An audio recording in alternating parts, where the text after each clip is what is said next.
alefo saran-tsaina hoe mpanjaka vavy malagasy iray navita nampihorohoro nampifeli-drambo firenena Europeana matanjaka tsy iza izany fa Ranavalona voalohany. Ankehitriny dia mbola sarotra amintsika malagasy ny hanana mpitondra firenena vehivavy izany kanefa ny mpitondra natanjaka indrindra sy ny kuizina indrindra nandritra ny tantaran'i Madagasikara dia vehivavy. Enoy ary ny tantaran'ny mpanjaka vavy Ranavalona voalohany. Teraka teo anelanelan'ny taona 770 ka hatramin'ny 770 tany hoany i Ranavalona voalohany tamin'ny anarana hoe Ramavo. Navita nandrava ny teti-dratsy ny hanongana ny mpanjaka Andrianampoin'ny Merina ny reine izay olo manan-kalja tao amin'ny foko Merina. Ka ofisorana azy tamin'izany dia natsangany ny mpanjaka ny zanany vavy ary natao fofombadin'ny prince Radama. Fa rehefa niamboho i Radama tamin'ny taona 770 dia i Rakotobe izay zanadralainy no mpandova ara-dalàna. Norahonana ho faty i Ramavo ka tapa-kevitra ny hanao fanonganam-panjakana ity farany. Tamin'ny alina niaraka tamin'ireo manamboninahitra ny bodo, ny lapa ary ny fofo ireo ny mpifaninana taminy izy. Ka noho izany dia nisandratra ho mpanjaka vavy ny tenany ary nitondra ny anarana hoe Ranavalona voalohany.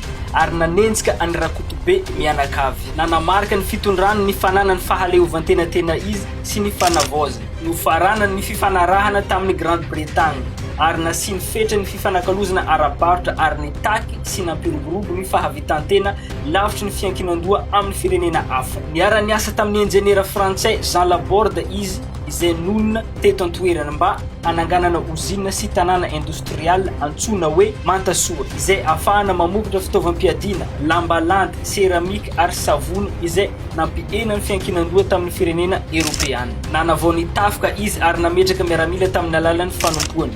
Nanana miaramila manodidina ny 2 alina ka hatramin'ny 3 alina izy ary nahatohitra ny fanafian'ny frantsay sy ny britanika imbetsaka. Tamin'ny taona 770 dia nandresy ny tafika Europeana izy ary natsatony teo ambony tsatokazo ny karandohan'ireo miaramila Europeana lavony nandritran'izany mba ampitahorana izay mety mbola mieritreritra ny hanafika any aorianany. Nanda ary tsy nanaiky ny fampidiran'ny fivavahana kristianina ny tenany izay niaiahiny hitondra fandemensena ho an'ny malagasy fa indrindra ny mety anaovan'ny vahiny fitaovana politika ny fivavahana ka mety hanembatsembana ny fanjakana.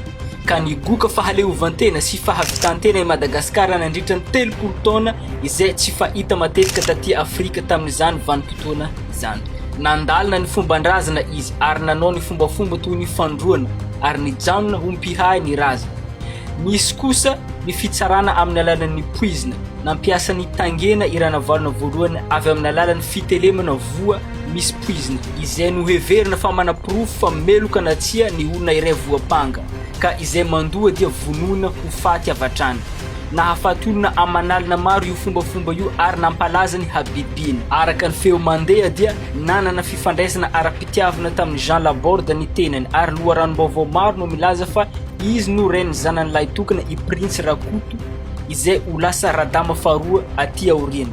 Izay teraka 1.10 volana taty aoriana ny nahafatesan'ny Radama voalohany vadiny fa tsy voaprofo ny famarinana izany. Ny tantaran'ny mpanjaka vavy Ranavalona voalohany dia mampianatra antsika fa miantoka ny tanjaka ny firenena ny fananany fahaleovantenatena izy sy ny tsy fiankinandoha amin'izaniza ka tsy ho lasa kofe manara-panjaitra fotsiny amin'ny fanapahan-kevitry ny firenendehibe sy izay mety ho tombotsoany samy irery. Ary ny fampiasana ny fivavahana ho fitaovana politika dia efa fiady nisy hatry ny ela ka na ny kristianisma na ny fombandrazana ka mila araham-pandiniana ny zavatra rehetra. Misaotra ny eno hatramin'ny farany ary azadino ny misabone na ao amin'ny TikTok zany na ao amin'ny page Facebook fa indrindra apetrao ao amin'ny commentaire ny hevitrao dia amin'ny horonan-tsary magnaraka koa.